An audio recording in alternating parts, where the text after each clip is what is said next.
Hi, and welcome to Cooking with Jimmy.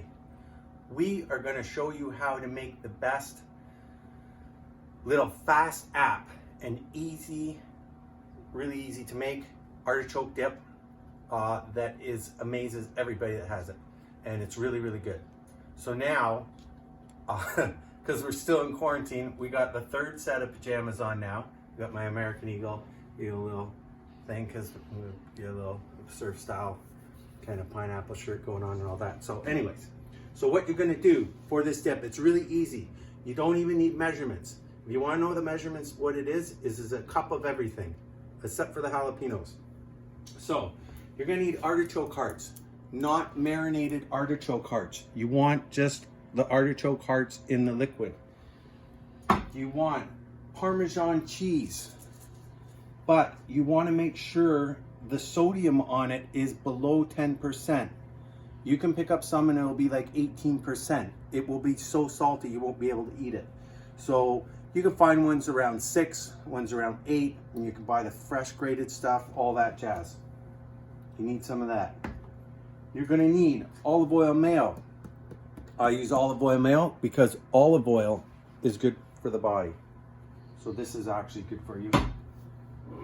Some may beg to differ. And then just Old El Paso jalapeno pepper rings. And this just adds a little bit of zip to it. Not a lot, just a little bit, because you're only going to put about 6 rings in it. And I find that using the Old El Paso is very consistent in the heat level. It doesn't vary, like say if you're using fresh ones and stuff like that, and it just has that taste. So I'm going to open up this can and drain it of the artichoke hearts, and I'm going to chop it up, and we'll be back to show you how we're coming along. Okay, so now what we have is we have this all chopped up. You don't want it like super fine, like baby food, but you want it, you know, just a little bit chunky, but minced up pretty good. Then I pulled out about 6 jalapeno rings out of the jar, and we're just going to we're going to mince these up. Now you want these minced up pretty fine because you don't want to hit chunks of it. You just want it, you know, some people might cry or something if they hit a chunk. So you don't know what they're tolerances to heat, but this actually adds flavor when you got about 5 or 6. It doesn't, you almost don't even sense it. It gives a mild bit of heat. It's a flavor heat, not a, you know, like Mexican style heat, let's say.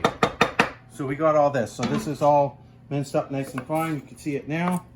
And we're gonna put this in the bowl. Now this, I've measured it out. This equals to relatively a cup.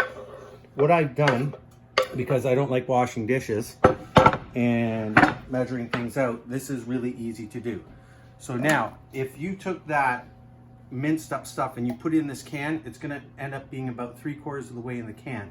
What my next step is I take the Parmesan, and we are going to use this up and use another can. I now put it 3/4 of the way. I put the Parmesan in second, and there's a good reason why, and I'll show you why. The can is a little wet from the moisture of the artichoke hearts. So you can see I got 3/4 of a cup in there. Actually, I'm going to add just a tad more here. About 3/4 of a cup. It's all equal parts, 3 equal parts, except for the jalapeno, 6 rings. We dump that in the bowl. Now it's kind of coated the container. We take our olive oil mayo and we fill this sucker up.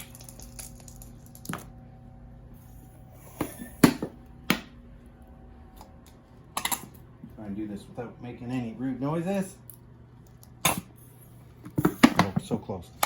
See, if we just take this right off, this is going to super express things, okay?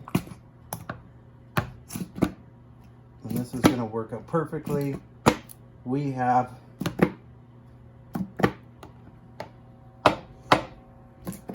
okay. We basically have 3/4 of a cup of the mayo. It doesn't stick because it had the parm in there. It sticks a little bit, but not much. The can dried out because we're doing this on film. So now just clean it up with your spatula, and if you want, get all that goodness out of there, put it in the bowl, and give it a stir. Mix it all together.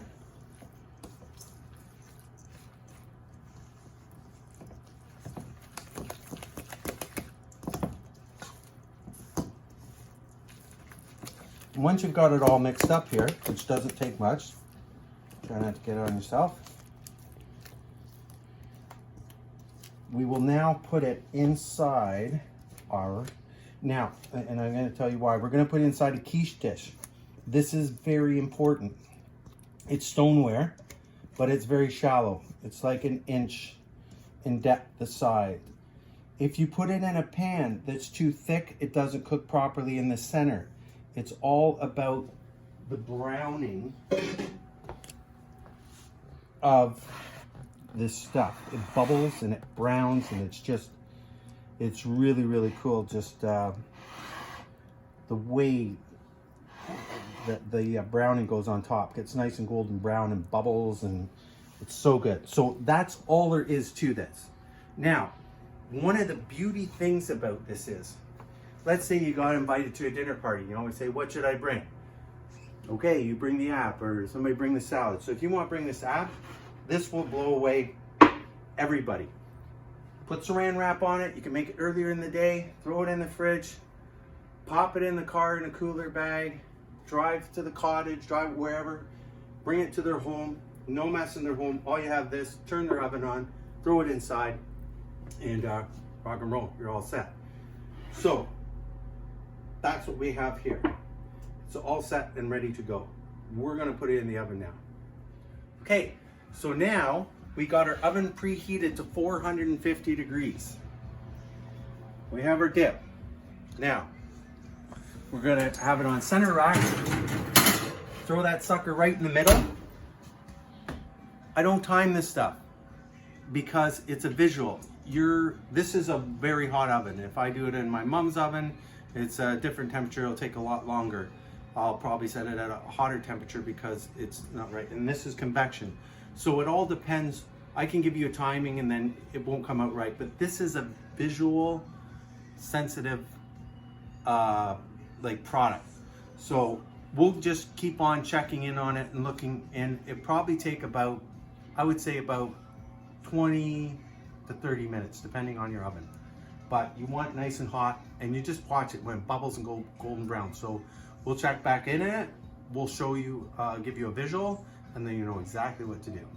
And then you'll be able to time it for your equipment to know what the right time is, because timing is key in cooking. Okay, we're ready to go in and get this dip out. It's been 20-25 minutes.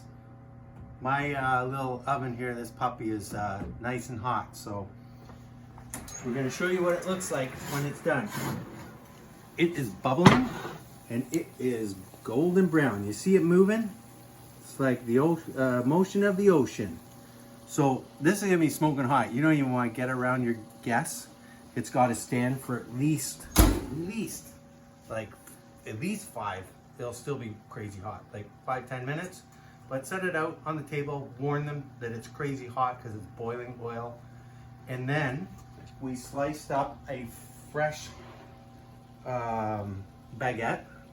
Another way you can also do it too is you can get pitas and you cut them up in like little wedges, almost like little sliced up pizza, and you can put it on a cookie sheet and you can bake it. That was the original where it started. And you now would put them in the broiler in the oven and toast them a little bit so they get a little bit golden brown. But I'm not a bread guy, but I like the French baguette. Put it on. It's got that soft little cushiony thing. It's on top, and that's it. And then you'll throw a spoon in here. You'll scoop it out. You'll put it on the baguette. Punch away. Be the greatest, best, impressive, easy appetizer you can serve to your guests. Thanks for watching Cooking with Jimmy. Hope you enjoy my pajamas.